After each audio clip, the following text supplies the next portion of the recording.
हजारों साल पहले जब सिंधु घाटी सभ्यता अपने चरम पर थी, एक छोटा सा गांव था, कालपुर।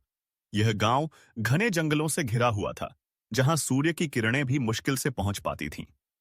कालपुर के लोग देवी कालरात्रि से डरते थे, जिन्हें वे मृत्यु और विनाश की देवी मानते थे।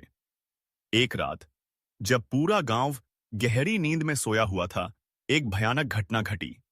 आकाश लाल हो गया और तेज हवाओं के साथ चीखने की आवाजें गूंजने लगीं। गांव के बाहर स्थित प्राचीन मंदिर से एक भयानक आकृति निकली, देवी कालरात्रि। उनकी आंखें आग की तरह चमक रही थीं और उनके हाथ खून से सने हुए थे। देवी कालरात्रि ने क्रोधित होकर गांव पर अपना अभिशाप डाला।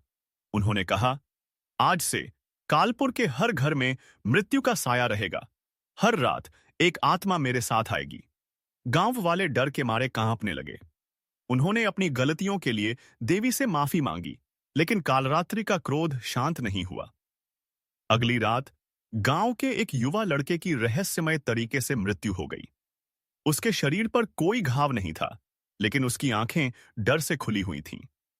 हर रात कालपुर में एक और मौत होती रही। गांव वाले भयभीत थे, लेकिन वे जानते थे कि वे देवी के क्रोध से बच नहीं सकते। उन्होंने अपने घरों को बंद कर दिया और अंधेरे से दूर रहने की कोशिश की। लेकिन कालरात्रि की आत्मा हर जगह थी। एक बूढ़ा पुजारी था, जिसका नाम अग्निहोत्र था। वह जानता था कि कालरात्रि को शांत करने का एकमात्र तरीका एक महान यज्ञ है। उन्होंने गांव वालों को इकट्ठा किया और उन्हें बताया कि उन्हें देवी को प्रसन्न करने के लिए एक विशेष अनुष्ठान करना होगा। गांव वालों ने अग्निहोत्र के नेतृत्व में एक विशाल यज्ञ किया।